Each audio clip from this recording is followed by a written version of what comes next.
वाञ्छाकल्पतरुभ्यश्च कृपा सिन्धुभ्य एव च पतितानां पावनेभ्यो वैष्णवेभ्यो नमो नमः।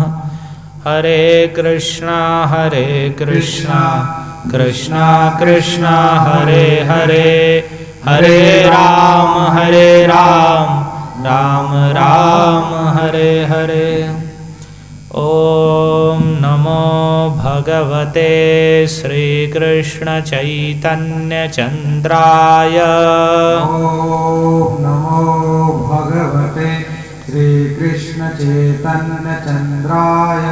ओम नमो भगवते श्रीकृष्ण चैतन्य चंद्राय। ओम नमो भगवते श्रीकृष्ण चैतन्य चंद्राय।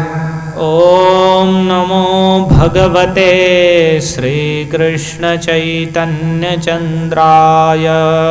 ओम नमो भगवते श्रीकृष्ण चैतन्य चंद्राय।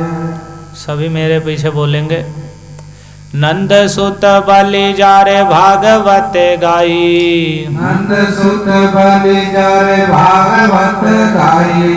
से कृष्ण अवतीर्ण चैतन्य गोसाई, श्री कृष्ण अवतीर्ण चैतन्य गोसाई।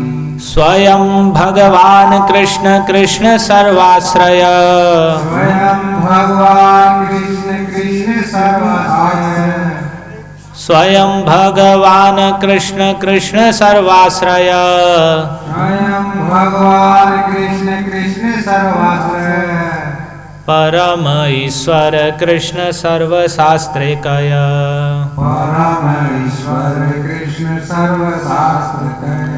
जगत भरिया लोक बले हरि हरि, जगत भरिया लोक बले हरि हरि, जगत भरिया लोक बले हरि हरि। बोलिए। जगत भरिया लोक बले हरि हरि। से क्षण गौर कृष्ण भूमे अवतरी, श्री कृष्ण अवतीर्ण भूमे अवतरी, से क्षण गौर कृष्ण भूमे अवतरी, श्री कृष्ण गौर कृष्ण भूमे अवतरी। यहाँ श्रील वृंदावन दास ठाकुर भगवान गौर हरि की लीला वर्णन करने से पहले लिखते हैं। इष्ट देव वंदो मोर नित्यानंद राय, चैतन्य कीर्ति स्फुरे जहाँ कृपाय। मैं अपने इष्ट देव श्री नित्यानंद प्रभु की वंदना करता हूँ, जिनकी कृपा से ही भगवान चैतन्य श्री कृष्ण चैतन्य की कीर्ति, उनका यश हृदय में स्फुरित होता है। श्री नित्यानंद प्रभु की कृपा से ही भगवान श्री कृष्ण चैतन्य का तत्व और उनका यश हृदय में स्फुरित होता है। ऐसा वृंदावन दास ठाकुर नित्यानंद प्रभु के चरणों में वंदना करते हुए कहते हैं। इष्ट देव वंदो मुई मोर नित्यानंद राय, चैतन्य कीर्ति स्फुरे जहाँ कृपाए। मैं अपने इष्ट देव नित्यानंद प्रभु की वंदना करता हूँ, जिनकी कृपा से चैतन्य महाप्रभु की कीर्ति स्फुरित होगी। आप पिछले 2 दिन से सुन रहे हैं स्वयं भगवान कृष्ण कृष्ण सर्वाश्रय, परम ईश्वर कृष्ण सर्वशास्त्रिकय। कृष्ण स्वयं भगवान हैं, सारे अवतारों के भी मूल अवतार हैं, और कृष्ण सर्वाश्रय और सभी के अंतिम आश्रय कृष्ण हैं। परम ईश्वर कृष्ण सर्वशास्त्रिकय, और कृष्ण ही परम ईश्वर हैं। सभी ब्रह्मा शंकर इंद्र आदि ईश्वरों के भी परम ईश्वर श्री कृष्ण हैं। सभी शास्त्रों में ऐसा कहा गया है। और नंद सुत बलि जारे भागवते गाई, और भागवत में जिन्हें नंद नंदन श्री कृष्ण कहकर गाया गया है, से ही कृष्ण अवतीर्ण चैतन्य गोसाई, वही भगवान श्री कृष्ण चैतन्य के रूप में अवतार लिए हैं। तो ये जो तीसरा प्यारा आपने पढ़ा, जगत भरिया लोक बले हरि हरि, से क्षणे गौर कृष्ण भूमे अवतरी। कि जब जगत भर के लोग सभी हरि हरि बोल रहे थे, जिस समय संपूर्ण संसार के लोग हरि हरि बोल रहे थे तो कह रहे हैं से ही क्षण गौर कृष्ण भूमि अवतरी, उसी क्षण भगवान गौर कृष्ण यानी कृष्ण ही गौर रूप में आए हैं। तो इसलिए भगवान श्री चैतन्य महाप्रभु का एक नाम है गौर कृष्ण, जो कृष्ण गौर वर्ण के हैं। तो गो से ही क्षण गौर कृष्ण भूमि अवतरी, उसी समय भगवान गौर कृष्ण भूमि पर अवतार लिए। तो स्वयं भगवान चैतन्य महाप्रभु, जैसा कि कल आपने सुना कि भगवान श्री कृष्ण अपने यहाँ से अपनी लीला को अंतर्धान करने के पश्चात विचार करने लगे कि मेरे बिना कृष्ण प्रेम को, व्रज प्रेम को प्रदान करने वाला अन्य कोई नहीं है, तो मैं ही युग धर्म प्रवर्तामु नाम संकीर्तन और चारि भाव भक्ति दिया नाचामु भुवन। मैं जो कलियुग का युग धर्म है हरि नाम संकीर्तन, उसका प्रवर्तन करूंगा और चारि भाव भक्ति दिया, दास्य भाव, सख्य, वात्सल्य और श्रृंगार रस, जो भक्ति के चार भाव हैं, इन चार प्रकार की भक्ति का दान करके संपूर्ण जगत को नचा दूंगा। और आपन करिमु भक्त भाव अंगीकार, मैं स्वयं भक्त भाव यानी भक्त के भाव को स्वीकार करूंगा, भगवान होकर भी अपने भक्त के भाव को स्वीकार करूंगा। और आपन ही आचर्य भक्ति सिखाऊं सवारे, और स्वयं भक्ति का आचरण करके सबको सिखाऊंगा। तो वही भगवान जब अवतार लिए तो यहाँ पर कृष्णदास कविराज गोस्वामी श्री चैतन्य चरितामृत में वर्णन करते हुए लिखते हैं, जगत भरी आलोक बले हरि हरि।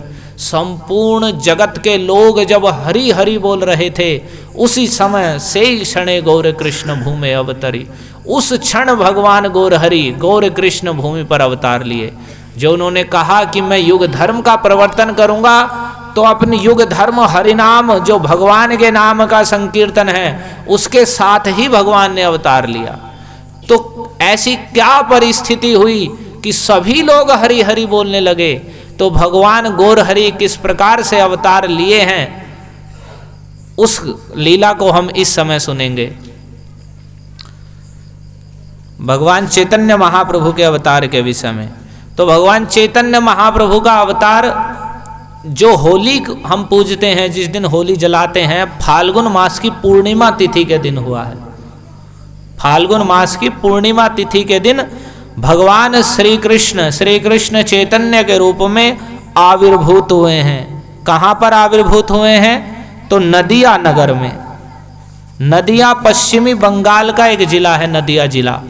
उसमें मायापुर नामक स्थान पर भगवान चैतन्य महाप्रभु का आविर्भाव हुआ है। तो उसके विषय में ही कह रहे हैं यहाँ पर कि सर्व सद्गुण पूर्णाम ताम वंदे फाल्गुन पूर्णिमाम, यस्याम श्री कृष्ण चैतन्योवतीर्ण कृष्ण नाम भी। कि मैं सारे सद्गुणों से पूर्ण, जब भगवान अवतार लेते हैं तो उस समय जितने भी ग्रह नक्षत्रों की अवस्था है वह सब अपने आप सद्गुणों से पूर्ण हो जाती है, सारे दोषों से रहित हो जाती है। जैसे भगवान श्री कृष्ण के अवतार के समय हुआ, अथ सर्वगुणोपेतः कालः परम शोभनः, सारे गुणों से युक्त परम शोभन काल हो गया। क्योंकि जब जो प्रकृति के वास्तविक स्वामी हैं, माया के अधीश्वर हैं, तो जब प्रकृति जो माया देवी हैं देखती हैं कि जो वास्तव में मेरे नित्य स्वामी हैं, पति हैं, वे अवतार ले रहे हैं, तो ये अपने सारे सौंदर्य को भगवान की सेवा के लिए प्रकृति प्रस्तुत कर देती है। तो सारे सद्गुणों से पूर्ण हम उस फाल्गुन मास की पूर्णिमा तिथि की वंदना करते हैं, जिसमें भगवान श्री कृष्ण चैतन्य अवतीर्ण हुए। और अकेले नहीं, कह रहे हैं कृष्ण नाम भी। भगवान श्री कृष्ण चैतन्य कृष्ण के नामों के साथ में अवतार लिए हैं। उसी समय भगवान के नाम सबकी जिह्वा से उच्चारण हो रहा है और उसी समय भगवान गौर हरि अवतार लिए हैं। तो जो फाल्गुनी पूर्णिमा है यानी होली का दिन है, जिसे गौर पूर्णिमा भी कहते हैं, उसे भी जन्माष्टमी की तरह व्रत रखना चाहिए, जन्माष्टमी की तरह आदर करने, बिल्कुल जन्माष्टमी के समान उसका आदर करना चाहिए, व्रत रखना चाहिए। और भगवान गौर हरि का पूजन और हरे कृष्ण महामंत्र का कीर्तन करना चाहिए। ये गौर पूर्णिमा यानी जो फाल्गुन मास की पूर्णिमा होली का दिन है, जैसे जन्माष्टमी के दिन हम भगवान कृष्ण के लिए व्रत रखते हैं और भजन के लिए, उनकी प्रसन्नता के लिए, उसी प्रकार से गौर पूर्णिमा के दिन भी भगवान गौर कृष्ण की प्रसन्नता के लिए, श्री कृष्ण चैतन्य की कृपा प्राप्त करने के लिए उस दिन भी व्रत रखना चाहिए। और उसके विषय में बताया गया है, एते के ए दुई तिथि करिले सेवन। इन दोनों तिथियों का जो विशेषकर भगवान चैतन्य महाप्रभु की और नित्यानंद प्रभु का भी आविर्भाव नित्यानंद त्रयोदशी है, तो जो फाल्गुनी पूर्णिमा है उस तिथि का सेवन करने से सारे अमंगलों का नाश होता है। और जो माया का, अविद्या का, अज्ञान का जो बंधन है, जिसके द्वारा हमारी बुद्धि आच्छादित रहती है, ढकी रहती है और हम भगवान के विषय में समझ नहीं पाती, भौतिक वस्तुओं को एकदम हम ग्रहण कर लेते हैं, लेकिन भगवान के विषय में ना तो हम सुनना चाहते हैं और सुनते भी हैं तो हमारी समझ में नहीं आता, नींद आने लगती है हमें या दूसरा अन्य मनस्क हो जाते हैं, तो वही अविद्या के बंधन के कारण है। तो ये गौर पूर्णिमा जैसी तिथियों का सेवन करने से, अर्थात उस दिन व्रत रखकर, उपवास रखकर भगवान श्री कृष्ण चैतन्य का कीर्तन करने से, हरे कृष्ण महामंत्र का कीर्तन करने से सारे अमंगल नष्ट हो जाते हैं, सारे अशुभ दूर हो जाते हैं और सारे शुभ मंगल की प्राप्ति होती है और अविद्या का, माया का बंधन ढीला पड़ जाता है, कट जाता है। तो यहाँ पर ही कहते हैं कि बंगाल में उसी नवद्वीप के अंदर एक स्थान है श्रीहट्ट। तो श्रीहट्ट में एक उपेंद्र मिश्र नाम के ब्राह्मण थे। श्रीहट्ट निवासी श्री उपेंद्र मिश्र नाम, वैष्णव पंडित धनी सद्गुण प्रधान। वे वैष्णव यानी भगवान विष्णु श्री कृष्ण के भक्त, पंडित विद्वान थे, धनी थे, धन धान्य से संपन्न थे और सद्गुणों में प्रधान थे, यानी सुंदर श्रेष्ठ गुणों से युक्त थे, जिनका नाम था उपेंद्र, श्री उपेंद्र मिश्र। श्रीहट्ट में ये निवास करते थे। तो श्री उपेंद्र मिश्र के 7 पुत्र हुए, जो 7 ऋषियों के समान थे। सप्त मिश्र तार पुत्र, सप्त ऋषिश्वर, कंसारी परमानंद पद्मनाभ सर्वेश्वर, जगन्नाथ जनार्दन त्रैलोक्यनाथ, नदियाते गंगावास कैल जगन्नाथ। इन्हीं श्री उपेंद्र मिश्र जो श्रीहट्ट में निवास करते थे, उनके ही 7 पुत्र हुए, जिनके नाम हैं कंसारी मिश्र, परमानंद मिश्र, पद्मनाभ मिश्र, सर्वेश्वर मिश्र, जगन्नाथ मिश्र, जनार्दन मिश्र और त्रैलोक्यनाथ मिश्र। ये 7 जो ऋषियों के समान हैं। तो इनमें जो 5वें पुत्र हैं जगन्नाथ मिश्र, वे श्रीहट्ट से आकर गंगा जी के तट पर निवास करने लगे। नदी आते गंगावास कैल जगन्नाथ, नदिया नगर में ही गंगा जी के तट पर जगन्नाथ मिश्र निवास करने लगे। जगन्नाथ मिश्र वर पदवी पुरंदर, नंद वसुदेव पूर्वे सद्गुण सागर। ये जगन्नाथ मिश्रवर यानी पंडित श्रेष्ठ थे और इनकी पदवी पुरंदर थी। इन्हें पुरंदर भी कहा जाता था। जैसे संसार में किसी की पदवी प्रदान की जाती है विशेष गुण के कारण, तो अपने विशेष गुणों के कारण उन्हें जगन्नाथ मिश्र को पुरंदर की पदवी प्राप्त थी। और ये कौन है? तो ये जगन्नाथ मिश्र अन्य कोई नहीं, जो पूर्व काल में नंद बाबा और वसुदेव जी हैं और सद्गुणों के सागर हैं, सारे गुणों के सागर स्वरूप हैं। वे ही जगन्नाथ मिश्र के रूप में वे ही अवतार लिए हैं। भगवान जब अवतार लेते हैं, आपने कल सुना, तो भगवान के जितने भी नित्य परिकर हैं, जो उनके नित्य धाम में उनके सभी जो सेवक पार्षद गण हैं, वे सब भगवान के साथ ही अवतार लेते हैं। जो वरिष्ठ लोग हैं वे सब पहले अवतार लेते हैं। तो जगन्नाथ मिश्र के रूप में नंद बाबा और वसुदेव जी ने अवतार लिया। और तार पत्नी सची नाम पतिव्रता सती, जार पिता नीलांबर नाम चक्रवर्ती। और उन्हीं जगन्नाथ मिश्र की पत्नी सची देवी थी, जो कि पतिव्रता सती, 2 बार कहा। सती का अर्थ भी पतिव्रता होता है, तो वे बड़ी सती और पतिव्रता थी। और जार पिता नीलांबर नाम चक्रवर्ती, जगन्नाथ मिश्र की पत्नी श्री सची देवी थी और उनके सची देवी के जो पिता थे उनका नाम था नीलांबर चक्रवर्ती, जो कि एक बहुत बड़े पंडित और ज्योतिष शास्त्र के बहुत बड़े विद्वान थे। तो राड़ देशे जन्मीला ठाकुर नित्यानंद, गंगादास पंडित गुप्त मुरारी मुकुंद। तो उस समय अब दूसरे पार्षदों का भी वर्णन कर रहे हैं कि राढ़ देश में जो बलराम जी हैं वे नित्यानंद प्रभु के रूप में अवतार लिए और भगवान के आविर्भाव से पूर्व, प्रभुर आविर्भाव पूर्व जत वैष्णव गण अद्वैत आचार्य स्थाने करे न गमन। असंख्य भक्तेर कराइला अवतार, से अवतीर्ण हैला व्रजेंद्र कुमार।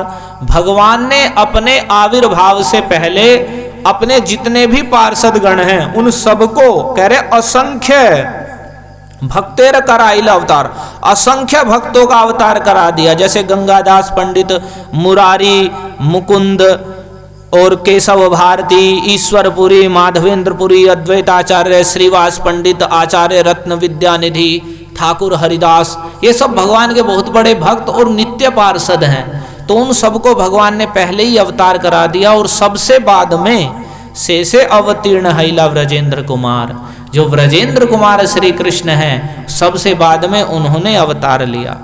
तो जब भगवान अवतार लेने का समय आया तो उस समय के कुछ समय पूर्व ही जितने भी भक्तगण थे ये पहले से ही सब स्वाभाविक वैष्णव, स्वाभाविक कृष्ण भक्त थे। तो जो अद्वैताचार्य हैं, कल आपने सुना कि जब भगवान अवतार लेते हैं तो सभी भक्त लोग अवतार लेते हैं। तो नित्यानंद प्रभु बलराम जी हैं और अद्वैताचार्य शंकर जी के अवतार हैं, सदाशिव ही अद्वैताचार्य के रूप में हैं। तो सारे वैष्णवगण अद्वैताचार्य के स्थान पर गए और गीता भागवत कहे आचार्य गोसाई, ज्ञान कर्म निंदी कर भक्ति र बढ़ाई। तो अद्वैताचार्य सभी भक्तों को इसी प्रकार से बिठाकर श्रीमद् भगवत गीता और भागवत को सुनाते थे और ज्ञान कर्म निंदी करे भक्ति र बढ़ाई। और आत्म चिंतन के द्वारा या भौतिक शिक्षा के द्वारा जो व्यक्ति सोचते हैं कि हम कुछ ज्ञान प्राप्त करके हम श्रेष्ठ हो जाएंगे या संसार से मुक्त हो सकते हैं या संसार के कर्मों को हम करते रहेंगे, पुण्य कर्म करेंगे खूब अच्छे तो हम संसार से मुक्त हो जाएंगे, तो उन सब का खंडन करके कि नहीं, जब तक भगवान के चरण कमलों में शुद्ध भक्ति नहीं होगी, कृष्ण के चरण कमलों में, तब तक संसार बंधन नहीं कटेगा। तो ऐसा करके ज्ञान और कर्म की निंदा करके वे भक्ति की बड़ाई करते, गीता और भागवत आदि शास्त्रों के द्वारा समझाते किस प्रकार से भगवान की भक्ति ही सर्वश्रेष्ठ है। और सर्वशास्त्र कहे कृष्ण भक्ति र व्याख्यान, ज्ञान योग तपो धर्म नाही माने आन। सभी शास्त्रों में वे कृष्ण भक्ति का व्याख्यान करते और दूसरे आत्मचिंतन रूपी ज्ञान, योग, तपस्या आदि धर्म को नहीं मानते, अर्थात उनका खंडन करते, बताते कि इन सब तुच्छ तुच्छ धर्मों के द्वारा भगवान की प्राप्ति या संसार बंधन से मुक्ति नहीं हो सकती है। इसलिए सभी शास्त्रों के द्वारा प्रमाणित करके बताते कि कृष्ण भक्ति के द्वारा ही जीव का वास्तविक कल्याण होता है। तार संगे आनंद करे वैष्णवेर गण, कृष्ण कथा कृष्ण पूजा नाम संकीर्तन।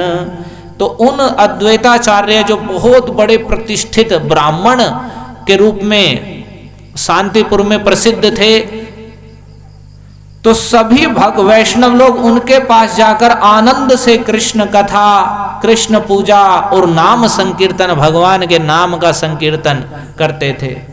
तो किंतु सर्वलोक देखी कृष्ण बहिर्मुख, विषय निमग्न लोक देखी पाए दुख। लेकिन भगवान के भक्तों की एक विशेषता होती है, जो ही कोई वास्तव में भक्ति में प्रगति करता है तो उसे जो दूसरे जीव जो संसार में ही कठोर श्रम करके सुखी होने का प्रयास कर रहे हैं, उनको देखकर उसके हृदय में दया का संचार होता है। वो सोचता है कि ये लोग मूर्खतावश किस स्थान पर जहां सुख नहीं है वहां सुख की खोज कर रहे हैं, तो उसकी इच्छा होती है कि सब लोग कृष्ण की ओर उन्मुख हों, कृष्ण भक्ति करें, तभी ये वास्तविक सुख प्राप्त कर सकते हैं। तो जब सभी भक्त लोग अद्वैताचार्य के पास में जाकर कृष्ण कथा, कृष्ण पूजा, नाम संकीर्तन करते, लेकिन जब सभी लोगों को देखते कि और जितना भी संसार है सब कृष्ण बहिर्मुख है, अर्थात कृष्ण प्राप्ति की तो किसी को इच्छा ही नहीं है, सब संसार के विषय भोगों में ही मस्त हैं। विषय निमग्न लोग देखी पाए दुख, वे संसार के विषय भोगों को ही वास्तविक सुख समझ रहे हैं। ऐसा देखकर उन भक्तों के मन में बड़ा दुख होता। लोकेर निस्तार हेतु करे न चिंतन, के मते ए सर्वलोकेर हईवे तारण। तो वे सभी चिंतन करते इस लोक का निस्तार कैसे होगा।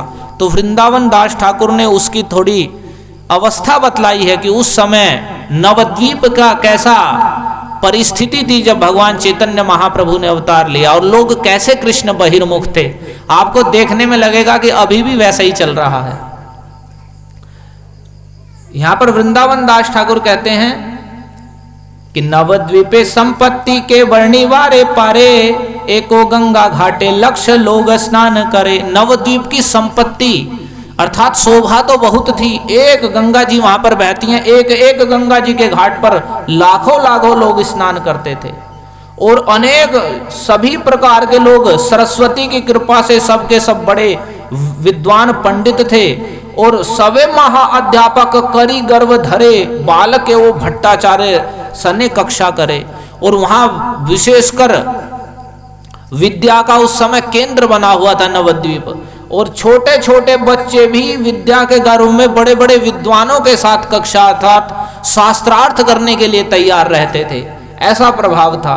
नाना देश हईते लोक नवद्वीपे जाए, नवद्वीपे पढ़िए से विद्या रस पाए। अनेक देशों से लोग आकर नवद्वीप में जाते थे, और नवद्वीप में जाकर ही वे विद्या रस की प्राप्ति करते थे कि विद्या पढ़ने का भी क्या रस है। तो अतएव पढ़ो यार नाही समुच्चय, लक्ष्य कोटि अध्यापक नाही का निश्चय। इसलिए कितने विद्यार्थी पढ़ने वाले थे उसकी तो गणना ही नहीं है, पढ़ाने वाले अध्यापक ही लाखों थे, लाखों करोड़ों अध्यापक थे। इसमें कोई पूर्ण निश्चय के साथ ये बात है। रमा दृष्टि पाते सर्वलोक सुखे बसे, व्यर्थ काले जाए मात्र व्यवहार रसे। कह रहे हैं कि रमा देवी लक्ष्मी जी के प्रसाद से सभी लोग सुख में थे, यानी भौतिक वस्तुओं की अभाव नहीं था, खान पान रहन सहन सब कुछ उपलब्ध था, सब अच्छे अच्छे विद्वान थे। कह रहे हैं सभी जातियों के, त्रिविध वयस एक जाति लक्ष्य लक्ष्य, सरस्वती प्रसादे सबई महादक्ष। सरस्वती के प्रसाद से सभी जातियों के लोग ही पढ़ने लिखने में निपुण थे। लेकिन यहाँ पर वृंदावन दास ठाकुर एक बात कह रहे हैं कि सबके लौकिक सुख तो सबको प्राप्त थे, लेकिन व्यर्थ काल जाए मात्र व्यवहार रसे। लेकिन लौकिक व्यवहार में ही सारा समय व्यतीत हो रहा था। कोई भी लोग कृष्णोन्मुख अर्थात भक्ति की ओर उन्मुख था ही नहीं, केवल लौकिक यही खाना पीना सोना कमाना, इसमें ही सब लोग मस्त थे। तो कृष्ण राम भक्ति शून्य सकल संसार, प्रथम कलिते हैल भविष्य आचार। कह रहे सारा संसार कृष्ण राम भक्ति से शून्य था। मानव कलयुग के प्रारंभ में ही जो कलयुग में भविष्य में होने वाला है वह प्रारंभ में ही दिखने लगा था। धर्म कर्म लोक सब यही मात्र जाने, मंगल चंडी रे गीते करे जागरणे। ध्यान से सुनिए, लोग धर्म कर्म इसे ही समझते थे कि धर्म कर्म क्या है, तो यही कि जागरण करवा लेना, मंगल चंडीर गीत करे जागरणे, जागरण करवा लेना और एक गीत गा लेना। आजकल भी जैसे चलता है, आजकल तो और फिल्मी टून में गाने बज रहे हैं भजनों के नाम पे, और लोग सोचते हैं बहुत बड़ा हमने धर्म कर्म कर लिया, 50,000 लाख 1.5 लाख 2 लाख कितने कितने एक रात में जागरण में उड़ा दे रहे हैं, और वहाँ कुछ भी नहीं, केवल मनोरंजन और आधुनिक गानों की धुन पे वे भजन बन रहे हैं। उसमें 2-4 शब्द जोड़ दिए देवी के या किसी अन्य देवता के, और बस गाने बज रहे हैं, और लोग सोच रहे हैं यही बहुत बड़ा धर्म कर्म है। तो उसे कहते हैं उस समय भी स्थिति वैसे ही थी। मंगल चंडीर गीते करे जागरण है, वे लोग इसे ही धर्म समझते थे, यही धर्म कर्म है कि चंडी गीत में या जागरण में हम रात भर जाग रहे हैं और यही गीत गा रहे हैं, यही बस सबसे बड़ा धर्म कर्म है। दंभ करी विष हरि पूजे को न जन, पुतली कर के हो दिया बहु धन। कोई दंभ करके विष हरि यानी काली देवी का ही एक स्वरूप है, उसे पूजता, कोई कोई दंभ करने के लिए बड़ी पूजा करता, बहुत बड़ी बड़ी देवी की मूर्ति बनवा के। पुतली का करे के वो दिया बहु धन, बहुत सारा धन करके अपनी प्रतिष्ठा के लिए दंभ करने के लिए कि मैंने इतनी बड़ी पूजा करा दी, और बड़े बड़े देवी की मूर्तियां आदि बनवाते। तो धन नष्ट करे, और इसे ही लोग समझते यही सबसे बड़ा धर्म कर्म है, और वो भी दंभ के लिए, दिखावे के लिए। तो धन नष्ट करे पुत्र कन्या विभाए, एई मत जग तेर व्यर्थ काल जाए। ऐसी परिस्थिति अभी भी है। और फिर कह रहे हैं जितना भी जगत है वो सब अपने पुत्र और कन्या के विवाह में ही धन नष्ट कर रहे हैं। धन नष्ट करे पुत्र कन्या रे विवाहे, केवल जो धन कमा रहे हैं उसका उनका उद्देश्य ये है अपने पुत्र और कन्या के विवाह में ही धन को उड़ाना, उसमें ही डीजे बजाना, दारू पीना, बस इसे ही सोचते हैं कि बस यही परमार्थ है। अभी भी वैसी स्थिति है। तो अपने विवाह आदि उत्सवों में ही अंधाधुंध धन का व्यर्थ ही व्यय करना, खर्चा करना, यही मत जगतेर व्यर्थ काल जाए। सारा जगत इसी आचरण में पड़ा हुआ था, और व्यर्थ में ही जो काल है, वास्तव में जो मनुष्य जीवन का प्रयोजन कृष्ण भक्ति के द्वारा संसार के बंधन से सदा के लिए मुक्त होकर भगवान को प्राप्त करना है, उसे तो भूलकर केवल इसमें ही कि हम लौकिक व्यवहार, खाना कमाना कर रहे हैं, यही सब कुछ है। इस प्रकार से ही संपूर्ण जगत का काल व्यर्थ जा रहा था। जेवा भट्टाचार्य, अब कहे चलो ये तो वैसे लोग हो गए, कुछ तो पंडित होंगे जो पूजा पाठ या कुछ करते होंगे, या विद्वान जैसा आपने बताया। तो कह रही हैं जेवा भट्टाचार्य चक्रवर्ती मिश्र सब, ताहाराओ ना जाने सब ग्रंथ अनुभव, शास्त्र पढ़ाई या सबे यही कर्म करे, श्रोतार सहित जम पासे डूबी मरे। करे जो भट्टाचार्य, बड़े बड़े भट्टाचार्य विद्वान कहे जाने वाले, चक्रवर्ती मिश्र कहलाने वाले, वे भी सब ताहारा हो ना जाने सब ग्रंथ अनुभव, उन्हें भी ग्रंथों का कोई अनुभव नहीं है, केवल लोक दिखावे के, पांडित्य के लिए, एक दूसरे को नीचा दिखाने के लिए ही उनकी पढ़ाई है। वास्तव में ग्रंथ के तात्पर्य का उन्हें अनुभव नहीं था। और शास्त्र पढ़ाइया सब यही कर्म करे, वे शास्त्रों को पढ़ के भी यही काम करते थे, बस धन आदि एकत्रित कर लिया और विवाह आदि में उड़ा देना, बस उनकी भी मति इसमें ही लगी हुई थी। और श्रोतार सहित यमपा से डूबी मरे, और अपने श्रोताओं सहित वे भी यमराज के पास में डूबकर मर रहे थे। नावा खाने युग धर्म कृष्ण कीर्तन, दोष बिना गुण कारो ना करे कथन। कह रहे हैं कि वे लोग शास्त्र पढ़ के भी युग धर्म, जो कलयुग में भगवान के भजन की पद्धति, कृष्ण के नाम का संकीर्तन है, उसका व्याख्यान नहीं करते थे, उसका व्याख्यान नहीं करते थे, बल्कि दोष बिना गुण कारो ना करे कथन, बल्कि बैठकर आपस में केवल दूसरों के दोषों की ही गणना करते थे, उसका ही कथन करते थे, उसकी चर्चा करते थे। अभी भी स्थिति वैसी ही है। और गुणकारो, एक गुण नहीं, केवल दूसरे के दोषों की चर्चा करते थे। तो जेवा सब विरक्त तपस्वी अभिमानी, तासा बार मुखे है नाहिक हरि ध्वनि। और कहो कि कुछ तो विरक्त होंगे वैरागी, तो कह रहे हैं जो विरक्त अथवा तपस्वी कहलाने वाले थे कि हम विरक्त हैं, तपस्वी हैं, ऐसे अभिमान करने वाले थे, उनके भी मुख से भगवान का नाम सुनने के लिए नहीं मिलता था। केवल सुखी तपस्या, कि खड़ी तपस्या चल रही है, गंगा जी में खड़े हैं, ये खड़े हैं, केवल लौकिक प्रतिष्ठा के लिए या कुछ सिद्धि आदि चमत्कार प्राप्त करने के लिए, बस उतने तक उनकी सीमित थी। मुंह से भगवान के नाम का उच्चारण उनके पास भी नहीं था। वे भी भगवान की भक्ति से पूर्ण रूप से रहित थे। तो कह रहे हैं और भगवान का नाम कब कब सुनने के लिए मिलता था, तो कह रहे हैं अति बड़ सुकृति जे स्नानेर समय गोविंद पुंडरीकाक्ष नाम उच्चारय।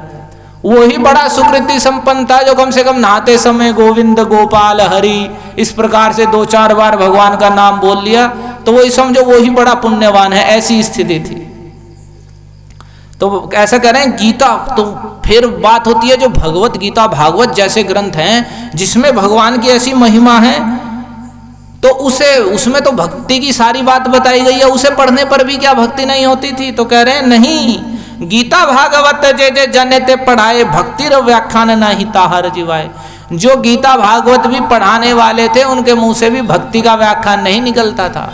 अभी भी यह स्थिति वैसे ही है कि बहुत कथाएं हो रही हैं, लेकिन उनके कथाएं सुनने पर भी भगवान के प्रति कोई आकर्षण, भगवान क्या है, कोई जानकारी नहीं होती। केवल कथाओं के नाम पे मनोरंजन ही ज़्यादा हो जाता है, अथवा वही लौकिक बातें, अपने घर परिवार की बातों का ही वे मंच पे बोल देते हैं बस। तो यही समझने का विषय है। तो कह रहे हैं जो गीता भागवत पढ़ाने वाले थे वे भी, उनके मुंह से भी भक्ति का व्याख्यान नहीं निकलता था। वे भी साधारण धर्म कर्म, छोटी मोटी पूजा पाठ, काम बनाने के लिए कर लेना, उनके विषय में ही चर्चा करते थे। तो कह रहे हैं यही मत विष्णु माया मोहित संसार, देखी भक्त सब दुख भावे न पार। तो जो कुछ एक भक्त थे जो भगवान के पार्षदी हैं, जब आपने सुना अद्वैताचार्य के पास जब वे कृष्ण कथा, कृष्ण संकीर्तन करते, तो वे इस प्रकार से देखते कि विष्णु की माया यानी भगवान की माया के द्वारा ही संसार कैसा मोहित है।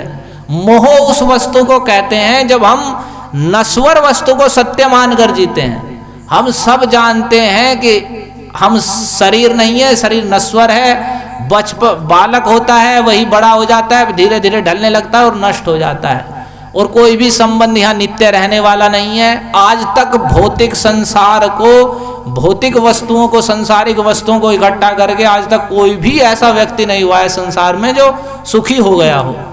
ये सब जानते हैं। एक भी व्यक्ति आज तक संसार में ऐसा नहीं हुआ है जिसने भौतिक वस्तुओं को इकट्ठा किया हो बहुत मात्रा में और ऐसा हो गया हो कि वो सुखी है। नहीं, बड़े बड़े असुर लोग नहीं सुखी हुए जिन्होंने स्वर्ग आदि के साम्राज्य को भी जीत लिया। तो फिर भी मोह के वश में हम ऐसे हैं, माया, भगवान की माया के द्वारा ही, कि हम इस नश्वर संसार को ही सत्य मानकर इसमें ही जी रहे हैं। ये विचार ही नहीं करते कि मरने के बाद हमारी क्या गति है, हम कहाँ से आए हैं, हम क्यों जी रहे हैं। अगर हम अच्छे से जी भी रहे हैं तो उसका क्या प्रयोजन है, यदि हम मर जाएंगे तो उसके बाद हमारी क्या गति होगी, कोई विचार नहीं। केवल जो दिख रहा है उसमें ही मोहित होकर, नश्वर जगत को ही सत्य मानकर, उसमें ही दुख को ही सुख मानकर उसमें ही रमने जैसा है। तो ऐसा ही कह रहे हैं कि सारा संसार विष्णु माया के द्वारा मोहित था, और ऐसा देखकर भक्तों के मन में बड़ा दुख होता था। तो उसी दुख को देखकर सभी भक्त लोग विचार करने लगे, कृष्ण अवतरिक के मते सर्वलोके रहिबे तारण, कि किस प्रकार से इस संपूर्ण जगत का उद्धार होगा। ऐसा सभी भक्त लोग विचार कर रहे हैं। उनके मन में बड़ा चिंता है कि ये सभी जीव कहाँ सुख खोज रहे हैं, जहाँ सुख है ही नहीं वहाँ सुख की इच्छा कर रहे हैं, और व्यर्थ के दुखों को ही सुख मानकर लोग जीने लगते हैं। जब कहीं सुख नहीं मिलता तो वे सोचते हैं बस ये दुख ही सुख है, बस ऐसे ही रहना है, बस यही सुख है। तो इसी बात को कह रहे हैं। तो भक्तों के हृदय में बड़ी चिंता होती और वे सोचते किस प्रकार से इस जगत का उद्धार होगा। कृष्ण अवतरी करे न भक्तिर विस्तार, तबे त सकल लोके रहिबे निस्तार। कह रहे हैं यदि स्वयं भगवान कृष्ण ही अवतार लेकर भक्ति का विस्तार करें तभी समस्त लोगों का यानी संपूर्ण इन जीवों का उद्धार हो सकता है। तबे त सकल लोके रहिबे निस्तार, तब ही केवल सभी लोगों का निस्तार हो सकता है।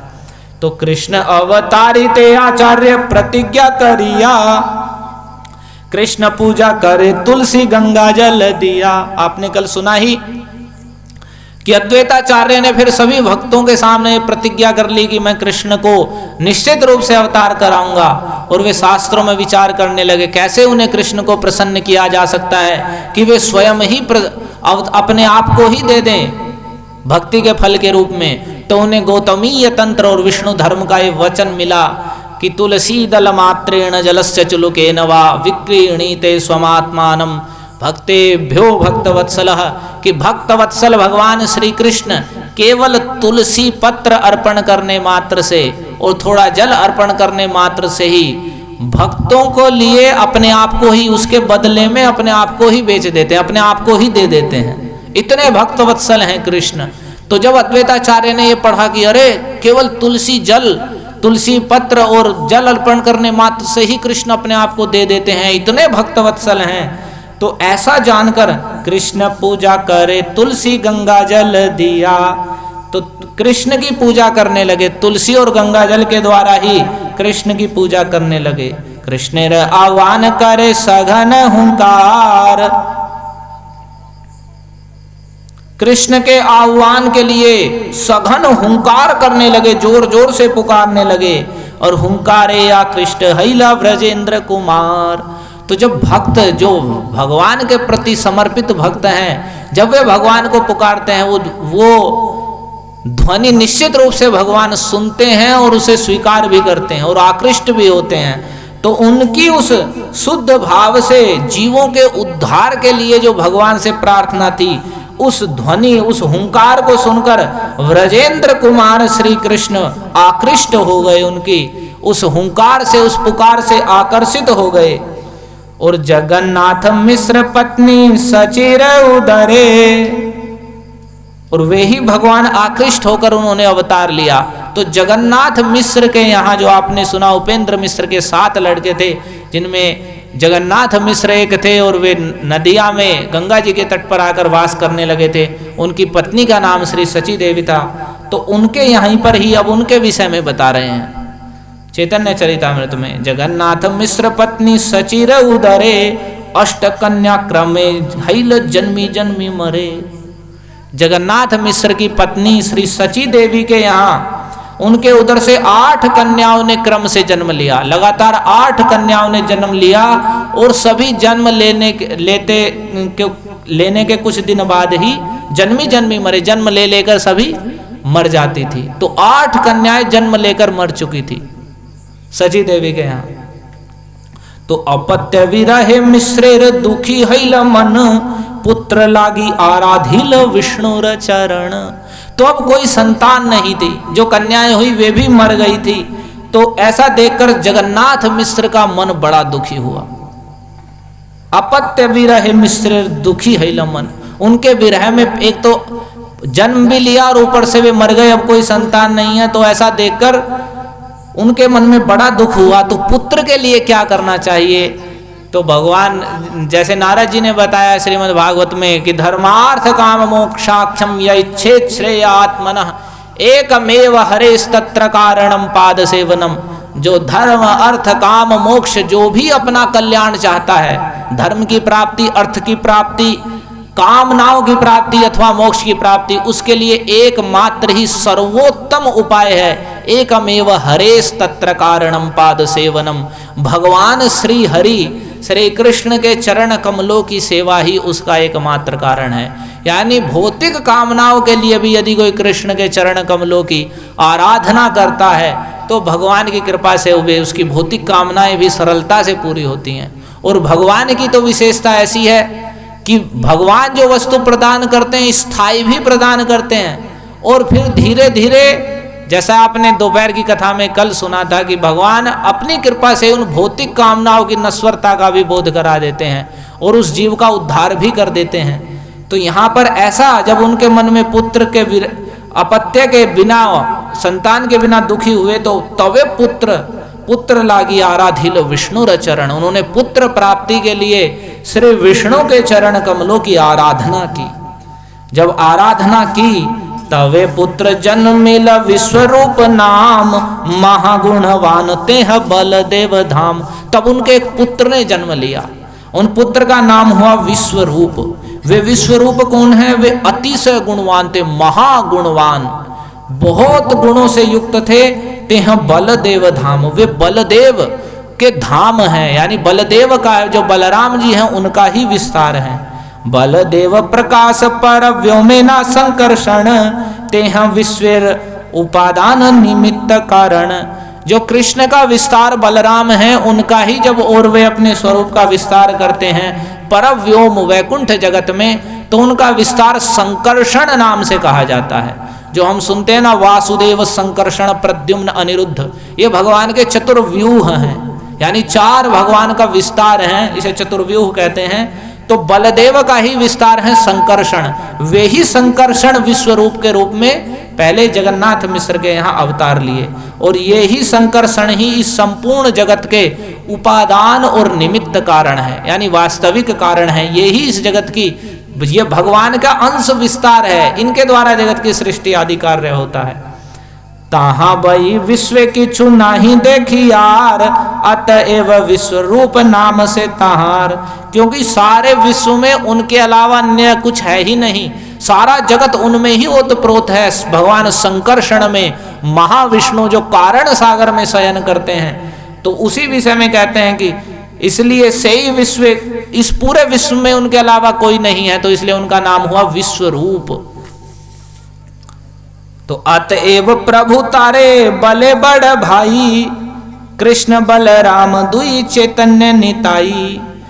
इसलिए भगवान चैतन्य महाप्रभु ने बड़ा भाई कहकर पुकारते थे, क्योंकि वे बलदेव के ही विस्तार, जो संकर्षण है उनका ही अवतार हैं। और जो कृष्ण बलराम हैं वे चैतन्य और नित्यानंद के रूप में आविर्भूत हुए हैं। नित्यानंद प्रभु के रूप में साक्षात बलराम अवतार लिए हैं, जो कि आपने पहले सुना, वे राढ़ देश में, बंगाल का ही एक स्थान राढ़ देश है, एक चक्र नामक ग्राम में भगवान हाड़ाई पंडित के यहाँ पर अवतार लिए नित्यानंद प्रभु जो बलराम जी हैं।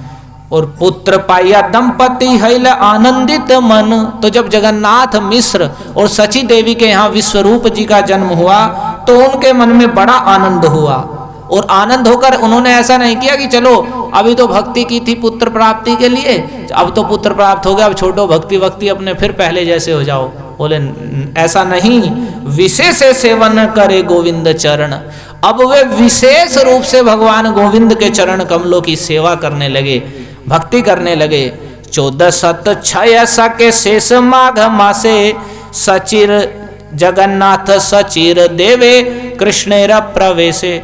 1406 शकाब्द में, शक संवत जब 1406 चल रहा था, उसका जब अंतिम माघ मास आया तो उस समय सची, अब ये भगवान चैतन्य महाप्रभु के अवतार के विषय में बता रहे हैं, उसी समय सची देवी और जगन्नाथ मिश्र के देह में, शरीर में भगवान कृष्ण का प्रवेश हुआ। भगवान पहले हृदय में प्रवेश करते हैं, जैसे भागवत में वसुदेव और देवकी जी के यहाँ जब अवतार लिया तो वहाँ भी भगवान के विषय में बताया गया है, मना आनक दुंदुभे, कि भगवान आनक दुंदुभि वसुदेव जी के हृदय में प्रवेश किए पहले। तो 1406 शक संवत के शेष माघ मास में सची देवी और जगन्नाथ मिश्र के देह में, शरीर में भगवान कृष्ण ने प्रवेश किया। मिश्र कहे सची स्थाने देखी अन्य रीत, ज्योतिर्मय देह गेह लक्ष्मी अधिष्ठित। मिश्र सची देवी से कहने लगे, जगन्नाथ मिश्र, कि मैं तो एक अद्भुत रीत देख रहा हूं जो आज तक पहले नहीं देखी। ज्योतिर्मय देह है कि हमारा जो शरीर है वो तेजोमय हो गया, इसमें से प्रकाश निकलने लगा है। और गेह लक्ष्मी अधिष्ठित, और घर में लक्ष्मी अपने आप अधिष्ठित हो गई है, मानो लक्ष्मी आके बैठ गई है। हर वस्तु शोभायमान और धन धान्य अपने आप परिपूर्ण है। पूर्ण रूप से घर में लक्ष्मी मानो अधिष्ठित है, और हमारे देह से भी ज्योति यानी प्रकाश उत्पन्न हो रहा है। जहां ताहां सर्वलोक करे सम्मान, घरे पठाइया देह धन वस्त्र धान। कह रहे हैं कि जहां तहां मुझे देखकर सब लोग मुझे बुलाते हैं, और बुलाकर घर बुलाते हैं, सम्मान करते हैं, और देय धन वस्त्र दान, और मुझे धन वस्त्र और धान्य आदि, चावल गेहूं आदि मुझे सब दान करते हैं बिना कारण के ही। देखने मात्र से ही अपने घर बुलाते हैं, पूजा करते हैं, सम्मान करते हैं और धन वस्त्र आदि दान करते हैं। सच्ची कहे मुई देखो आकाश ऊपरे, दिव्य मूर्ति लोक आशी स्तुति जे न करे। तो जैसे भागवत में जब देवकी के गर्भ में भगवान है, उसी समय ब्रह्मा शंकर इंद्र आदि सभी देवताएं और भगवान की स्तुति की, तो सची देवी भी कह रही हैं कि मैं भी देखती हूँ एक अद्भुत रीत, कि आकाश में ऊपर मुझे लगता है कि दिव्य मूर्ति, मतलब दिव्य रूप वाला लोग हैं जो आकाश में ही खड़े हुए हैं, और वे मानो ऐसा लग रहा है मानो वे स्तुति कर रहे हैं किसी की। तो ऐसा मुझे दिखता है आकाश में। तो जगन्नाथ मिश्र कहे स्वप्ने जे देखिल, ज्योतिर्मय धाम मोर हृदय पसिल। आमार हृदय हैते तोमार हृदय, हे न बुझी जन्मी वे न कौन महाशय। जगन्नाथ मिश्र कहते हैं कि मैं ऐसा अद्भुत हो रहा है, क्योंकि मैं तुम्हें एक बात बताता हूं, मैंने स्वप्न में देखा है, स्वप्ने जे देखिल ज्योतिर्मय धाम मोर हृदय पसिल, कि एक ज्योतिर्मय धाम, बड़ा तेजोमय, बड़ा प्रकाश पुंज स्वरूप प्रकाशमय धाम मेरे हृदय में प्रवेश कर गया है। ऐसा मैंने स्वप्न में अनुभूति करी है कि एक तेजोमय धाम है, तेज पुंज है कुछ, और वह मेरे हृदय में प्रवेश कर गया है। और मेरे हृदय से आमार हृदय हैते तोमारा हृदय है न बुझी जन विवेन कौन महाशय, और मेरे हृदय से वह तुम्हारे हृदय में प्रवेश कर गया है। ऐसा समझ में आता है कि हमारे यहाँ कोई महाशय यानी श्रेष्ठ, बड़े श्रेष्ठ व्यक्ति जन्म लेने वाले हैं। एत बलि दूहे रहे हर्षित हैया, सालग्राम सेवा करे विशेष करिया। तो भक्त की एक विशेषता है, चाहे कुछ दुख आए या कुछ भी सुख आए, तो जितना सुख भी बढ़ता है वे भगवान की सेवा उतने और मन से करते हैं कि भगवान की ही कुछ इच्छा है, भगवान का कुछ कार्य है। तो ऐसा देखकर दोनों हर्षित होकर बड़ी प्रसन्नता से भगवान सालिग्राम रूप में जो कृष्ण है उनकी विशेष रूप से सेवा करने लगे। सालिग्राम एक शिला होता है, पत्थर जैसा, काला पत्थर जैसा, तो वह भगवान का ही स्वरूप कहा गया है। वह गंडकी नदी से प्राप्त होता है जो नेपाल में है, तो उसके लिए अलग से स्थापना या प्रतिष्ठा की आवश्यकता नहीं होती, वो पत्थर ही भगवत स्वरूप है। शास्त्रों में अद्भुत महिमा कही गई है। तो जो आप कभी कभी देखेंगे साधु लोग रखते हैं सालिग्राम शिला, और उसकी विशेष सेवा नहीं होती, उसे जल से स्नान कराना और चंदन आदि लगाना भगवान की ये सामान्य सेवा है। तो प्राय जो भ्रमण करने वाले साधु हैं, विरक्त साधु, या घर पे भी कुछ लोग सालिग्राम सेवा रखते हैं, सालिग्राम शिला के रूप में भगवान। तो उनके घर में सालिग्राम के रूप में ही भगवान थे, तो उसे कह रहे हैं विशेष रूप से वे सालिग्राम शिला में भगवान कृष्ण की विशेष रूप से पूजा करने लगे। हैते हैते हैल गर्भ त्रयोदश मास, तथापि भूमिष्ठ न मिश्रे रहैल त्रास। तो वो गर्भ जो आपने सुना 1406 सके शेष मास, 1406 शक शकाब्द में, शक संवत में 1406 शक संवत में जो उनके हृदय में माघ मास में प्रवेश किया था, तो यहाँ पर कह रहे हैं वह गर्भ होते होते कि सची देवी गर्भवती हैं, वह गर्भ बढ़ते बढ़ते त्रयोदश मास 13 महीने का हो गया, लेकिन तथापि भूमिष्ठ है मिश्रे लतास, लेकिन फिर भी संतान जन्म नहीं ले रही है। तो जगन्नाथ मिश्र को बड़ा त्रास होने लगा, यानी दुख होने लगा मन में कि क्या बात है, कुछ मतलब कुछ गलत तो नहीं है कि 13 महीने का संतान गर्भ में हो गई, अभी तक जन्म नहीं हुआ है, जबकि 9 महीने में ही जन्म होना चाहिए। तो 13 महीने में भी जन्म नहीं हुआ, तो उनके मन में कुछ त्रास, भय उत्पन्न होने लगा। नीलांबर चक्रवर्ती कहिल गणिया, एहि माँ से पुत्र हवे शुभ क्षण पाया। तो आपने सुना जो सची देवी के पिता हैं, जगन्नाथ मिश्र के ससुर नीलांबर चक्रवर्ती, वे बहुत बड़े पंडित और ज्योतिष शास्त्र के विद्वान थे। तो उन्होंने ज्योतिष के द्वारा गणना करके बताया कि इसी महीने में शुभ क्षण प्राप्त करके संत पुत्र जन्म लेगा। एहि मास से पुत्र हवे शुभ क्षण पाया, शुभ क्षण पाकर इसी मास में पुत्र जन्म लेगा। 1407 सके मास जे फाल्गुन, पौर्णमासी संध्या काले हैल शुभ क्षण। अब वह शुभ क्षण कौन सा है, तो यहाँ कृष्णदास कविराज गोस्वामी उसी क्षण का वर्णन कर रहे हैं।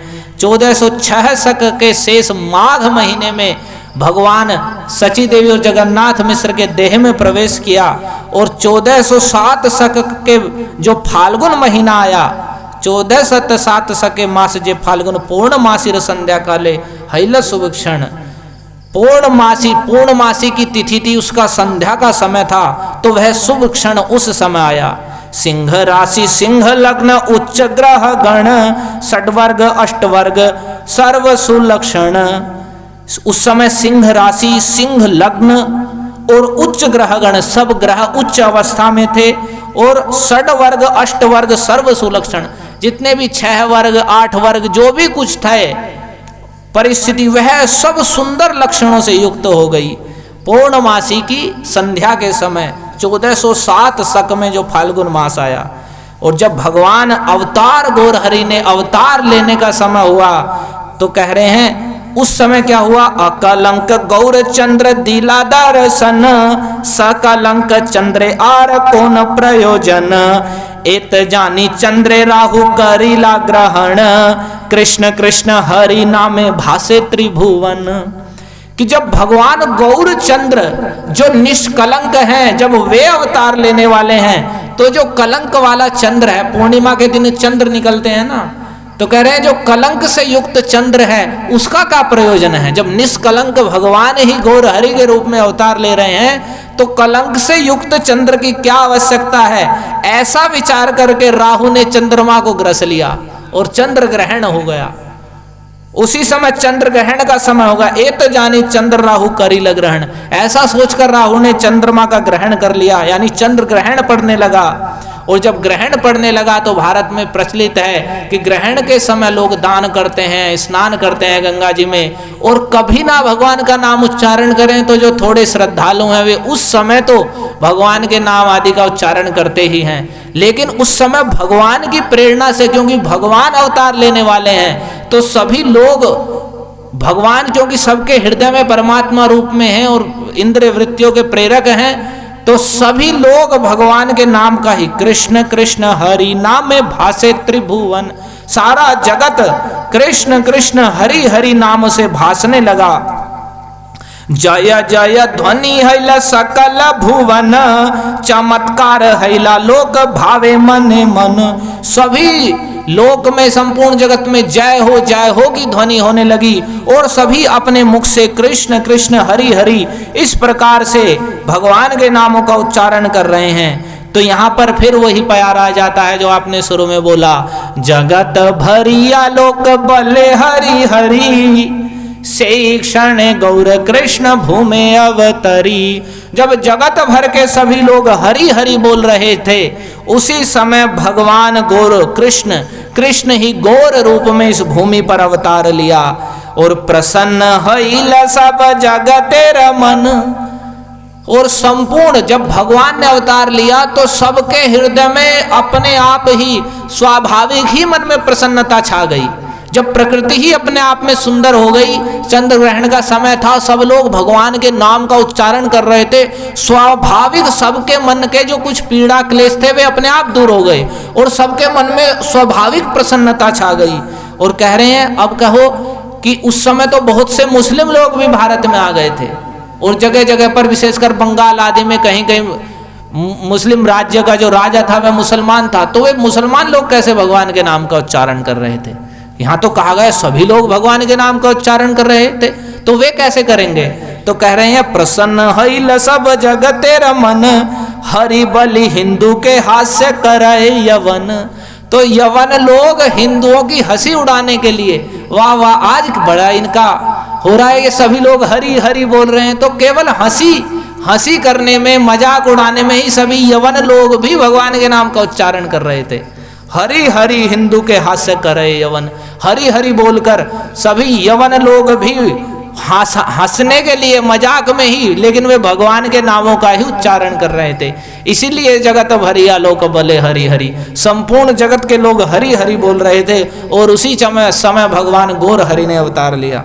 हरि बलि नारीगण देख हुलाहुली, स्वर्गे वाद्य नृत्य करे देव कुतूहली। और उसी समय सभी नारीगण हरि हरि ध्वनि करने लगी, जितने भी वहां की स्त्रियां थी और जगन्नाथ मिश्र के आसपास जितने भी वहां स्त्रियां थी वे सब हरि हरि करने लगी। और बंगाल में एक हुलू ध्वनि होती है, यहाँ भी हस्तिनापुर में आपने देखा होगा कि कीर्तन आदि के समय वे सब बंगाली लोग हुलू हुलू हुलू ध्वनि करते हैं, तो बड़ी पवित्र मानी जाती है, वह शुभ। तो सभी हुलाहुली करने लगे और स्वर्गे वाद्य नृत्य करे देव कुतूहली। और देवता लोग भी कुतूहल में, प्रसन्नता में स्वर्ग में वाद्य और नृत्य करने लगे, यानी वाद्य यंत्र बजाकर नृत्य करने लगे। प्रसन्न हैल दस दिक प्रसन्न नदी जल, स्थावर जंग में हैल आनंद विवल। सारी नदियों का जल प्रसन्न हो गया, नदियों का जल स्वच्छ बहने लगा, दसों दिशाएं निर्मल हो गई, प्रसन्न हो गई, और स्थावर जंगम यानी जड़ चेतन जो भी वस्तु थी सब प्रसन्न हो गई, आनंद विह्वल, आनंद में उन्मत्त हो गई। प्रत्येक वस्तु के, प्रत्येक जीव के हृदय में आनंद छा गया। यहां पर कह रहे हैं नदिया उदयगिरी पूर्ण चंद्र गौर हरि कृपा करी हैल उदय पाप तमो हैल नाश त्रिजगा तेरा उल्लास जग भरी हरि ध्वनि है। नदिया नगर रूपी उदय, नदिया नगर उदयाचल के समान है और उस पर पूर्ण चंद्र स्वरूप भगवान गौर हरि ने कृपा करके उदय किया है, यानी वे उदित हुए हैं। और उनके उदित होने से, जैसे चंद्रमा के उदित होने से जो अंधकार है वह नष्ट होता है, उसी प्रकार से और पूरे जगत में उल्लास यानी चंद्रिका फैल जाती है, वैसे ही भगवान गौर हरि जब नदिया नगर रूपी उदय पर्वत पर उदित हुए हैं तो पाप रूपी अंधकार का नाश हो गया, तीनों जगतों में उल्लास छा गया और पूरे जगत भर में हरि ध्वनि होने लगी। और भगवान, आपने सुना कि हम फाल्गुनी पूर्णिमा की वंदना करते हैं जिसमें श्री कृष्ण चैतन्योवतीर्ण कृष्ण नाम भी, भगवान श्री कृष्ण चैतन्य कृष्ण नाम के साथ में अवतीर्ण हुए हैं। तो भगवान का नाम सबके मुख से अवतार लिए और उसी समय भगवान सची देवी के गर्भ से अवतार लिए। उसी समय अद्वैताचार्य जिन्होंने भगवान को लिए इतना भजन किया था, हुंकार करके उन्हें पुकारा था आप अवतार लीजिए, वे अपने घर में आनंदित होकर नृत्य करने लगे, हरिदास ठाकुर को साथ में ले लिया और हुंकार कर करके कीर्तन करने लगे और नाचने लगे। और किसी को ये नहीं पता चल रहा है ये क्यों नाच रहे हैं, क्यों इतनी प्रसन्नता इन्हें हो रही है कि अचानक नाचना शुरू कर दिया। और उपराग का यानी ग्रहण का समय देखकर शीघ्र ही अद्वैताचार्य गंगा घाट पर आए और आनंद में गंगा जी में स्नान किया और उपराग के यानी ग्रहण के छल से अपने मनोबल से उनके मन में अनुभूति हो गई कि भगवान का अवतार हो गया है और आनंद से उन्होंने ब्राह्मणों को अनेक प्रकार के दान दिए, पूरा जगत आनंदमय हो गया। और सारे जगत को आनंदमय देखकर हरिदास ठाकुर के मन में बड़ा विस्मय होने लगा और हरिदास ठाकुर विचार करने लगे, उनसे अद्वैताचार्य से कहने लगे कि तुम्हारा ऐसा रंग, ऐसा भाव और ऐसी क्रीड़ा देखकर, रंग देखकर और मेरे मन की प्रसन्नता देखकर देखी किछु कार्य आछे भास, ऐसा लगता है कुछ कार्य हो गया है। और सभी भक्तों को बड़ी प्रसन्नता हुई, सभी गंगा जी में स्नान करने गए और आनंद से विह्वल मन हो गया, सभी हरि संकीर्तन करने लगे और सभी भक्त लोग प्रसन्न होकर दान देने लगे। तो जितने भी भक्त थे उस समय जिस जिस स्थान पर रहते थे सबके मन में स्वाभाविक आनंद हो गया और वे उनका मनोबल बढ़ गया, सभी जोर जोर से संकीर्तन करते हुए नाचने लगे और ग्रहण के छल से सभी दान करने लगे। और उस समय भगवान जगन्नाथ मिश्र प्रसिद्ध थे ही, पुरंदर उनकी उपाधि थी, तो बहुत से ब्राह्मण सज्जन नर नारी अनेक प्रकार के द्रव्य लेकर, पात्र लेकर, अनेक प्रकार की भेंटें लेकर जगन्नाथ मिश्र जी के यहाँ आने लगे। भगवान गौर हरि का रूप कैसा है, जेन कांचा सोना द्युति देखी बालक केर मूर्ति आशीर्वाद करे सुख पाइया। सभी आके देख रहे हैं कि जो बालक का स्वरूप है मानो ऐसा है जैसे कच्चा सोना हो, यानी तपाया हुआ सोना जैसे चमकता है। पीत गौर वर्ण यानी ऐसा गौर जिसमें पीत यानी पीलापन है कुछ, तो जैसे ऐसे स्वर्ण चमकता है। काचे सोने यानी तपाए हुए स्वर्ण के जैसा बालक की मूर्ति देखकर सभी बड़े सुख से आशीर्वाद करने लगे। और उसी समय जितनी देवियां हैं, सावित्री, गौरी, सरस्वती, सची, रंभा, अरुंधति, अनेक प्रकार के द्रव्य पात्र लेकर ब्राह्मणियों का वेश बनाकर सभी दर्शन के लिए वहां पर आने लगी। और अंतरिक्ष में देवता, सिद्ध, गंधर्व, चारण सभी स्तुति करके नृत्य करने लगे।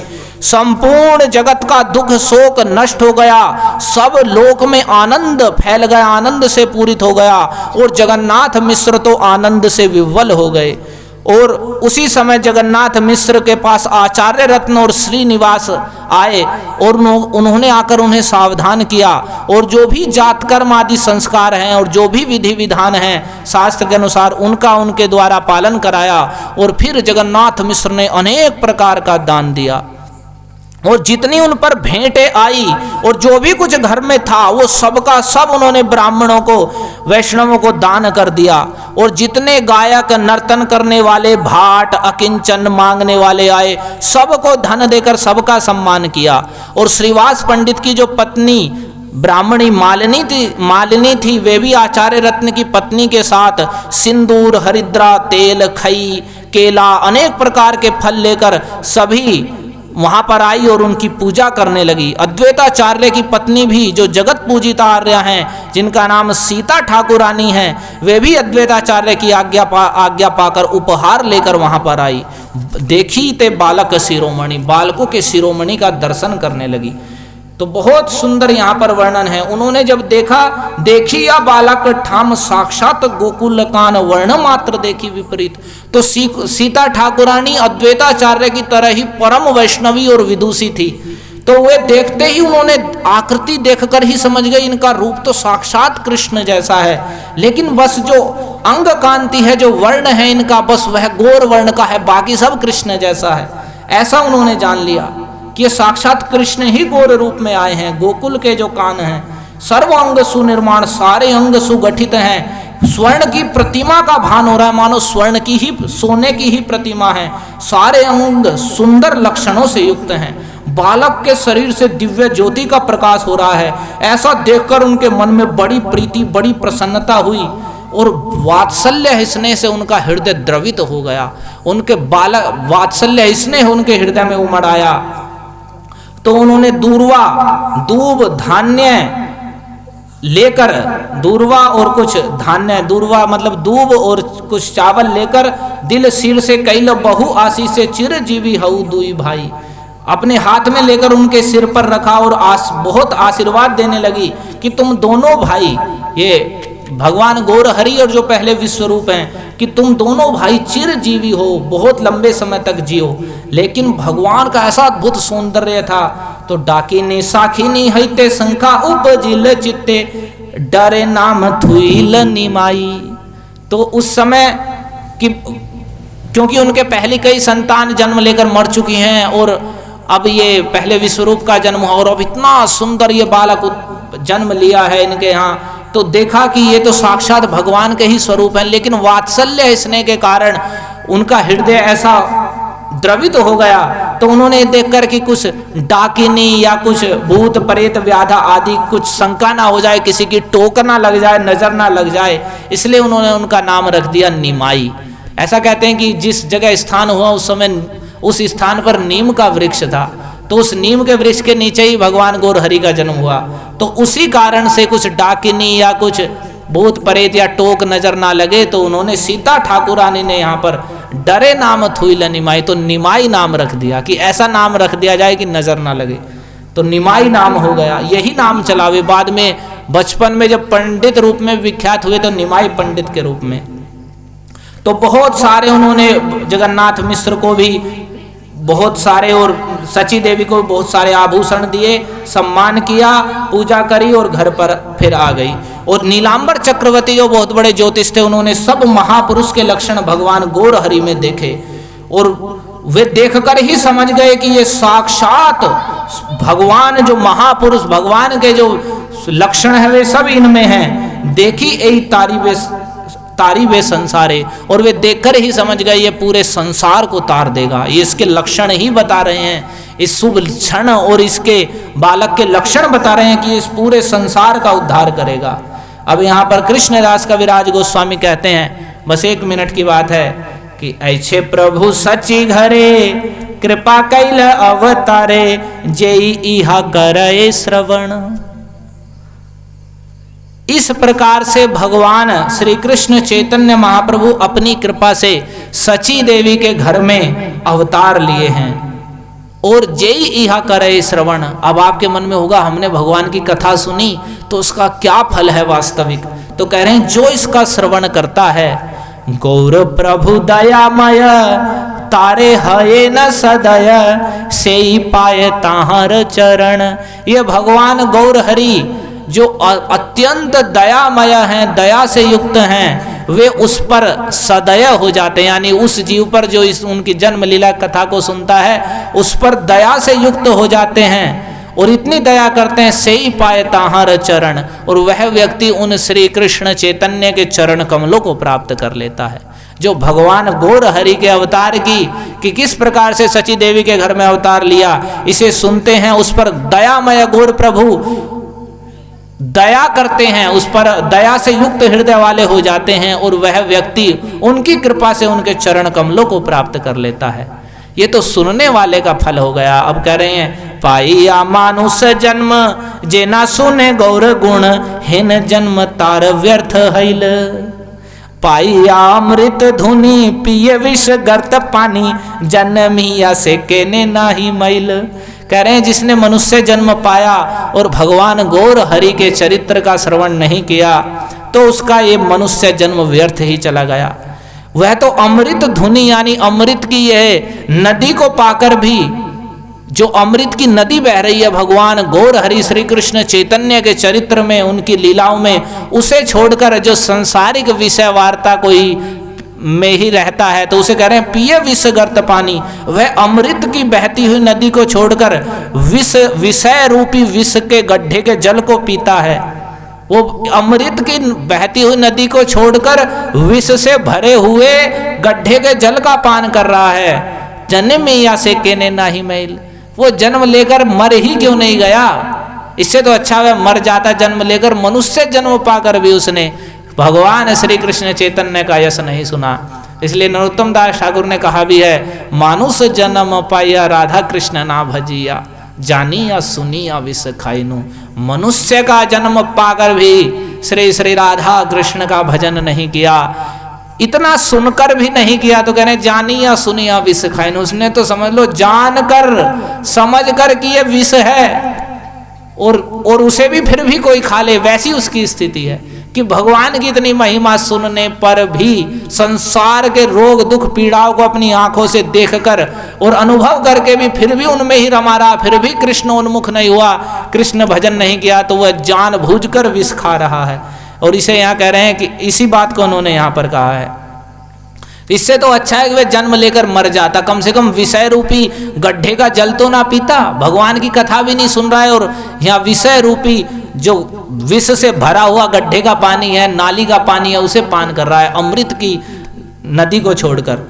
तो श्री कृष्ण श्री चैतन्य नित्यानंद आचार्य अद्वैत चंद्र स्वरूप रूप रघुनाथ दास, यहाँ सबार श्री चरण श्री सिरे वंदी निज धन, जन्म लीला गाइल कृष्ण दास। श्री कृष्णदास कविराज गोस्वामी कहते हैं श्री चैतन्य महाप्रभु, श्री नित्यानंद प्रभु, श्री अद्वैताचार्य, श्री स्वरूप दामोदर, श्री रूप गोस्वामी, श्री रघुनाथ दास गोस्वामी, इन सभी के चरण कमलों को अपने वंदना करके अपने सिर पर धारण करते हुए इस कृष्णदास कविराज ने भगवान गौर हरि की जन्म लीला का गायन किया है। हरे कृष्णा कृष्णा कृष्णा हरे हरे, हरे राम राम राम हरे हरे।